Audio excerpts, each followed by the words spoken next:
VTR presenta. Este es un programa de Vive TV Chile. Estamos en tu ciudad. Miramos tu realidad. Panorama 15. La voz de las regiones.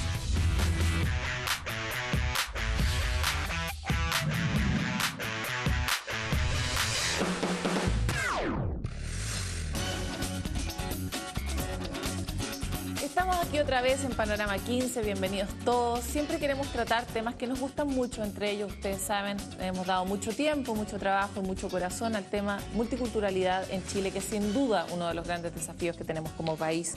Para eso hoy día tenemos la suerte de tener personas que vienen a visitarnos desde afuera, desde Colombia en este caso, y que nos traen toda su experiencia para poder mirar un poquito más con perspectiva lo que nos pasa aquí a los chilenos y que nos cuesta tanto entender y digerir nosotros mismos. Así que bienvenidos. Carmen Guerra es dirigente de la Organización Nacional de Pueblos Indígenas de Colombia. Bienvenida acá a Panorama 15. Y también Alcibiades Escué, parte del Consejo Regional Indígena del Cauca, CRIC. Muchas gracias a ambos por estar con nosotros en Panorama 15. Muchas gracias a ti. Panorama 15. Gracias a la Fundación Ford, entendemos, ustedes pudieron venir aquí, pero tienen una larga experiencia en materias de derechos humanos, de cuáles debieran ser las demandas que tienen los pueblos indígenas respecto de los estados y cuál es un poco la situación de los pueblos indígenas en general en el mundo. Por lo tanto, nos interesa mucho su experiencia. ¿Cuál es su diagnóstico, que vienen desde afuera y pueden mirar el caso chileno, sobre cómo estamos nosotros manejando el tema indígena? Carmen.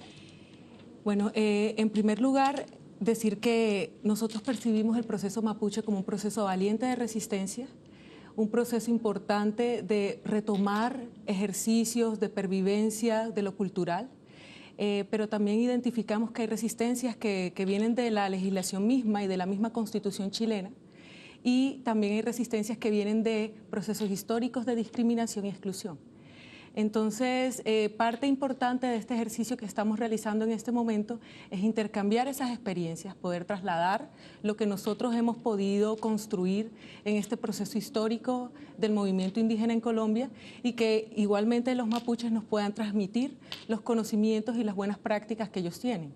Pero también es importante señalar que en un proceso como tiene la Organización Nacional Indígena de Colombia, ONIC, de 30 años, y muchos años atrás, a través del CRIC, de quien es delegado Alcibiades, da cuenta también de un ejercicio de formación política importante que nosotros, afortunadamente, gracias a la Fundación Ford, podemos transmitirle a los compañeros mapuches. Alcibiades, ¿cuál es la relevancia de tener una formación política? Porque usted sabrá que la organización tradicional, histórica mapuche es una organización bien atomizada, que tiende a no tener un solo líder y por lo tanto la puesta de acuerdo entre las partes es algo que termina siendo uno de los grandes desafíos y es uno de los reclamos que tiene el gobierno también, bueno, con quien hablamos. ¿Cuál es la relevancia que ha tenido para ustedes en su experiencia, la formación que han tenido y por qué la recomendaría también al pueblo mapuche? Hay tres virtudes que ha podido generar el movimiento indígena en el Cauca y a través de la Organización Nacional Indígena de Colombia. La primera es poderse encontrar a sí mismo como pueblos indígenas y iniciar ese concepto de ser actor político más que sujeto político. Entonces, el asunto de ser un actor político ha significado al movimiento indígena poder encontrarse a sí mismo, poder encontrarse con otros pueblos indígenas, promover la unidad, promover la identidad como eje determinante de identidad como pueblos. Y el tercer elemento tiene que ver con el territorio. Unido la identidad, unido el territorio, unido la acción política y la visión de perspectiva de ser un sujeto y actor político, le permite al movimiento indígena construir propuestas en materia de derechos de los pueblos indígenas. Entonces viene el derecho al territorio, el derecho a su identidad, el derecho a su, digamos, a su organización política y poder, como pueblos, al interior de los pueblos indígenas, construir su sistema de gobierno, su sistema de educación, su sistema de jurisdicción, sistemas administrativos, generar el autogobierno en aras de ir creando su autodeterminación como pueblo. Ello le permite, como pueblos indígenas, construir propuestas para presentarle al gobierno nacional, para presentarla al cuerpo legislativo. Y hay un punto importante que genera sensibilidad al interior, pero genera sensibilidad también ante las otras sociedades, ante los afrocolombianos, el sector campesino, ante las organizaciones académicas, ante los estudiantes, pero también en el sector del gobierno, ir generando cierta sensibilidad con argumentos, con razones construidas a partir de lo que diríamos, a partir de las necesidades, pero a partir de la convicción como pueblos indígenas. Creo que esa es la experiencia que tiene el movimiento indígena y que uno invita a otros pueblos indígenas, a otros hermanos, que deben promover la unidad y que sean ellos voceros de sus propios, digamos, de sus propios propósitos. Carmen, en esta experiencia que nos cuenta Alcibiades, hay para nosotros los chilenos un enorme desafío, porque en general la sensación en Chile es que cuando se empieza a hablar de autodeterminación, como que la cosa se está desordenando y prácticamente Chile se va a romper, ¿verdad? Este pánico a que se rompa el Estado unitario o a generar estados dentro de los estados, que son como los miedos de los políticos. Dentro de la experiencia que ustedes han tenido en Colombia, ¿cómo se ha desarrollado este proceso? ¿Ha sido armónico o no ha sido armónico? ¿Y cuál ha sido la resistencia o el apoyo que han tenido también de quienes no son indígenas? Ok, yo creo que bueno, hay dos maneras de analizar esto que tú me preguntas. Lo primero es cómo es percibido desde el gobierno y desde las personas en general sobre qué implica la constitución de un resguardo indígena, por ejemplo.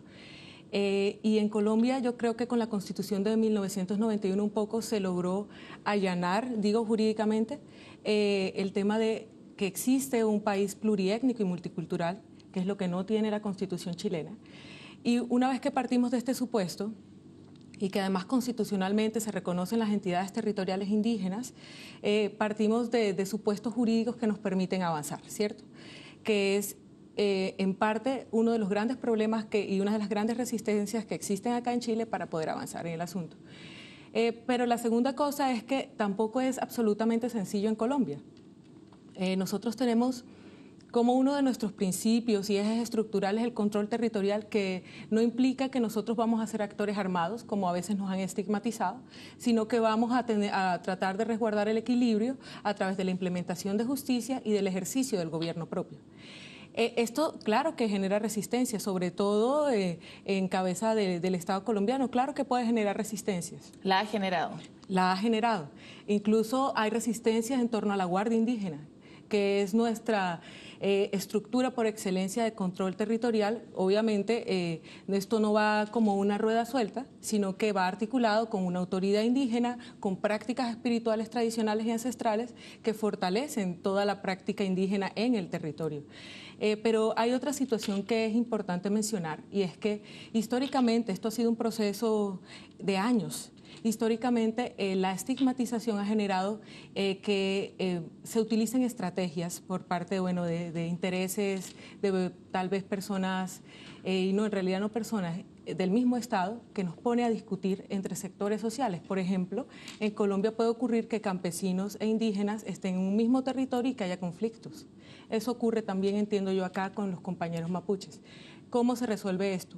Nosotros en Colombia lo estamos resolviendo a través de la generación de instancias de articulación como cumbre agraria entre indígenas, afrodescendientes y campesinos, sentándonos a construir un país, y eso es parte de la construcción de la paz.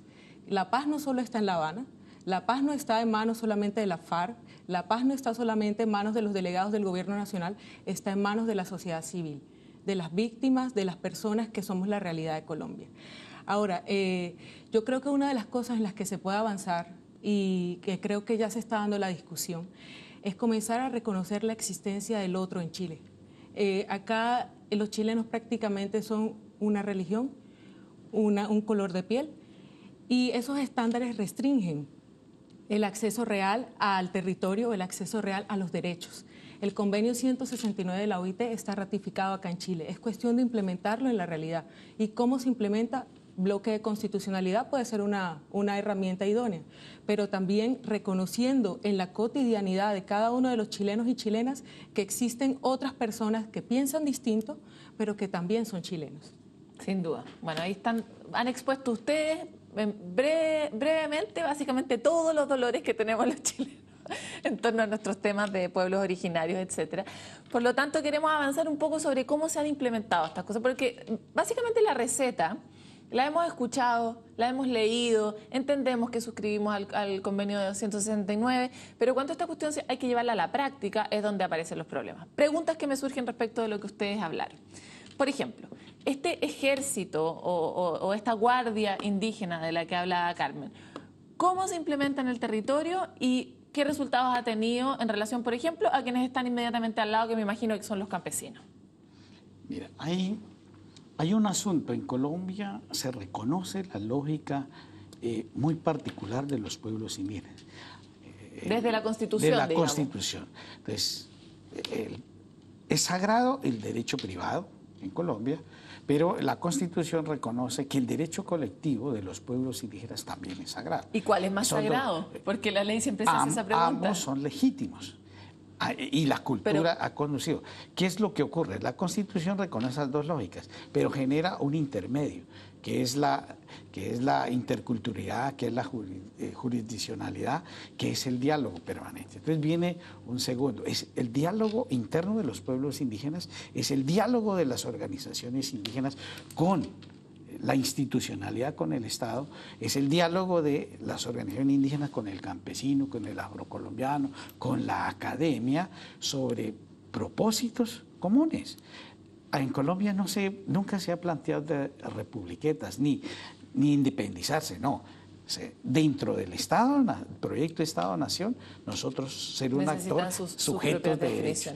Y ahí hemos avanzado. La Guardia Indígena, por la circunstancia del país, por la guerra, el conflicto de 50 años, como una manera de resistir y una manera de controlar sus territorios, implementamos la Guardia Indígena, pero no para generar tensiones con otras culturas, con otras sociedades como los campesinos, al contrario, sino es la Guardia para hacer un control territorial, social, ¿cierto?, al interior de las comunidades indígenas, que ha permitido la resistencia, que ha permitido resistir a no meternos o que no nos involucren en el conflicto armado, bien sea de las fuerzas legítimas del Estado o bien sea de actores armados ilegales. Alcides, pausa, vamos a poner un segundo porque tenemos que ir a una pausa en Panorama 15, pero volvemos de inmediato con estos temas. Tengo aquí todas las otras preguntas anotadas, así que volvemos enseguida, no se vayan.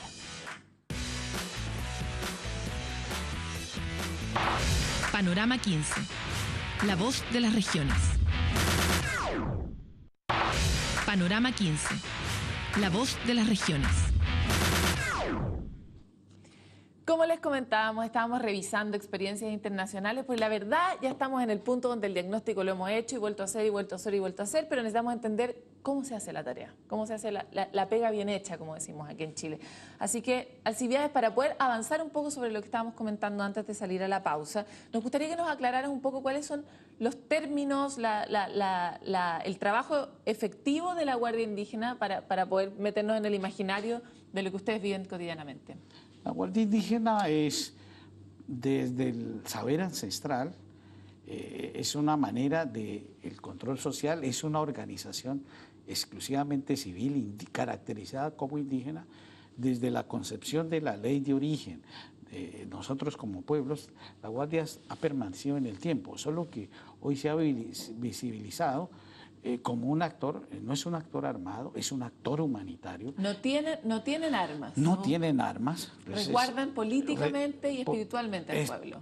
Es política y espiritualmente, sobre eso se basa la organización, para resguardar el territorio y para hacer control, diríamos, territorial, cultural al interior de sus comunidades, al interior de sus territorios, y trata de rechazar cualquier presencia o de involucrar en los conflictos armados. Ni es parte del gobierno, ni es parte de la guerrilla. Es un asunto muy endógeno, muy genuino de comunidad. Es como una guardia cultural. Mira, por ejemplo, Paloma, lo siguiente, y son dos aspectos relevantes con respecto a la Guardia Indígena. Por ejemplo, ella puede fungir de actor humanitario para rescatar, como sucedió en Colombia recientemente el año pasado, a la hija secuestrada de un policía, del comandante de policía de una zona. Eso es importante porque además de ejercer autoprotección y control territorial, también puede realizar acciones humanitarias como la que te estoy presentando. Por un lado, o sea que salvaguarda vidas en general. Y la segunda cosa es que para el mismo Estado colombiano puede ser en realidad útil respetar estas prácticas. Esa y la Jurisdicción Especial Indígena. ¿Y por qué te lo digo? Porque por un lado, la Guardia Indígena en la práctica ahorra recursos porque no necesitas tener fuerza pública en una zona, sino que en el equilibrio que preserva la Guardia Indígena con las prácticas culturales ancestrales es suficiente. ¿Es suficiente? ¿No quedan grandes si no estuviera, claro, es que nosotros en el territorio también estamos conviviendo en situaciones muy complejas porque hay guerrilla, hay paramilitarismo y hay fuerza pública. Y estos tres actores juntos generan un caldo de cultivo muy complejo. Pero la otra situación es que si pongamos el estado perfecto en el que la Guardia Indígena está sola en el territorio, la Guardia Indígena tiene la capacidad, en los pueblos que tienen Guardia Indígena, de preservar el equilibrio en ese territorio.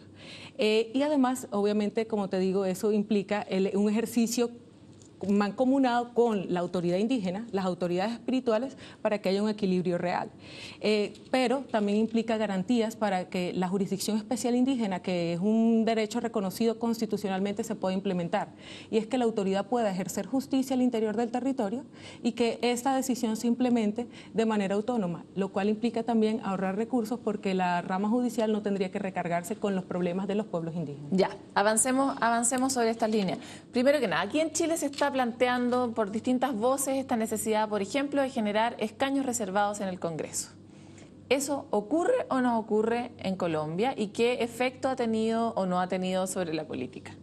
Los pueblos indígenas en Colombia, en el pacto que se celebró en el año 91, le permitió, además del reconocimiento territorial, además del reconocimiento de identidad, de cultura, además del reconocimiento de las formas de autoridad, la participación política fue muy importante. Entonces se suscribió un acuerdo que le permitió participar en el cuerpo legislativo colombiano, en el Senado de la República. Entonces hay circunscripción especial exclusivamente para comunidades indígenas. ¿Y se elige ese líder democráticamente o se designa? Se elige democráticamente y se participa en la circunscripción nacional, pero también posibilita a los pueblos indígenas participar en otra circunscripción territorial, cámaras, ¿cierto? Hay ese espacio. O puede participar a través de un movimiento político en otros espacios. Pero hay dos curules acordados con el gobierno nacional y es lo que... ¿Y qué efecto ha tenido la participación indígena en el Senado sobre la realidad de los pueblos indígenas desde que se impartió esta definición, digamos? Pues nosotros en Colombia consideramos que la incidencia es muy importante. Es más, es una de nuestras estrategias primordiales. Estar incidiendo constantemente, poniendo en las agendas nacionales el tema indígena. La distinción indígena, en el fondo. Claro, pero hay que incluirlo. Ahora, piensa una cosa, son 2 escaños solamente en el Senado versus la totalidad del Senado de la República. Obviamente la agenda indígena no necesariamente es del interés de todos. Obviamente en un país como Colombia, con políticas neoliberales, TLCs, entradas de megaproyectos, etcétera, no es la prioridad tampoco del gobierno, pero nosotros seguimos insistiendo en eso. Por ejemplo, en una norma, incluir un artículo específico con enfoque diferencial. Te pongo el ejemplo de la Ley 1448 de 2011, que es la Ley de Víctimas y Restitución de Tierras. En un artículo específico le da facultades al presidente para consultar con los pueblos indígenas un decreto con fuerza de ley para reglamentar todo lo que tiene que ver con la atención y reparación integral a víctimas indígenas. Ese tipo de cosas son incidencias del movimiento indígena desde el nivel nacional que han dado sus frutos.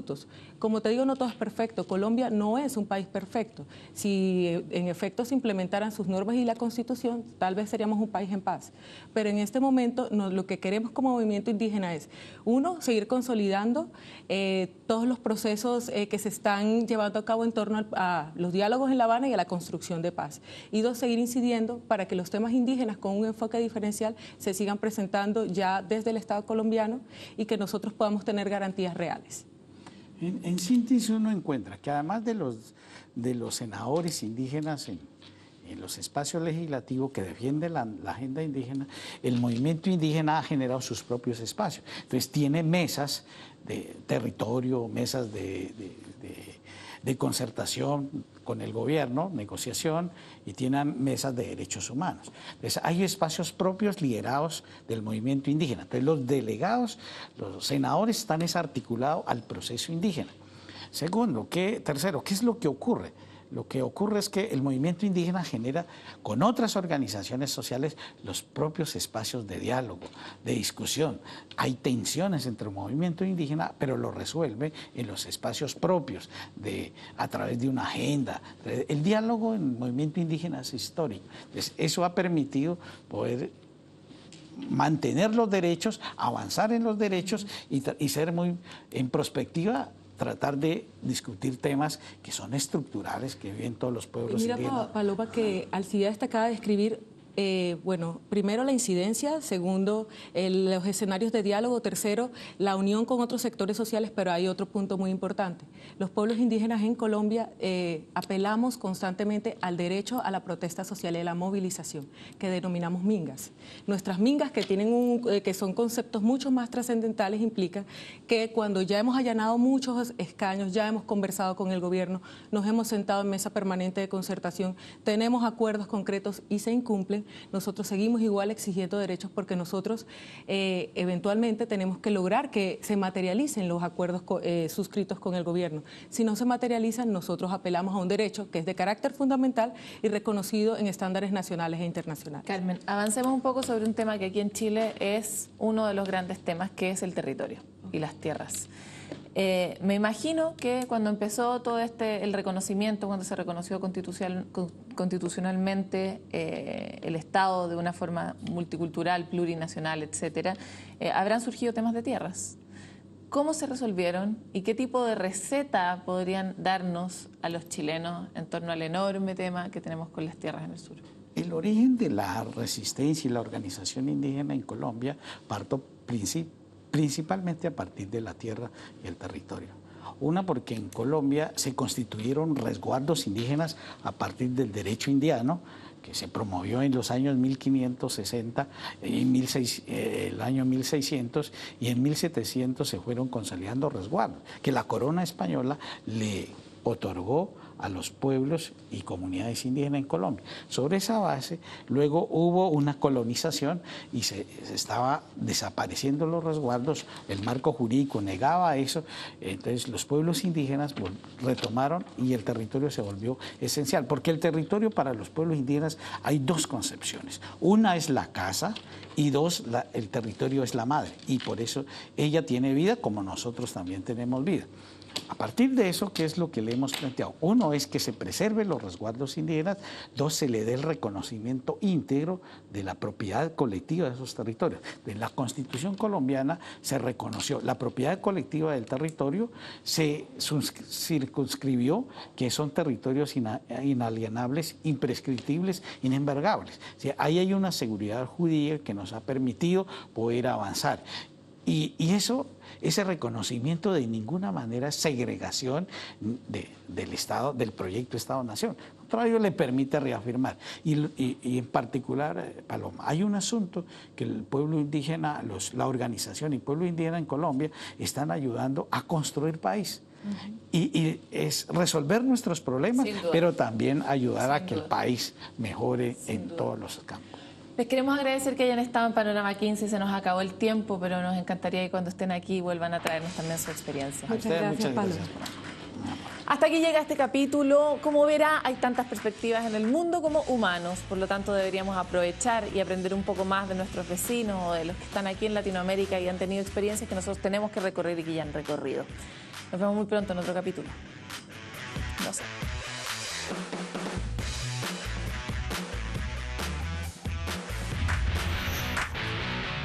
Estamos en tu ciudad. Miramos tu realidad. Panorama 15. La voz de las regiones.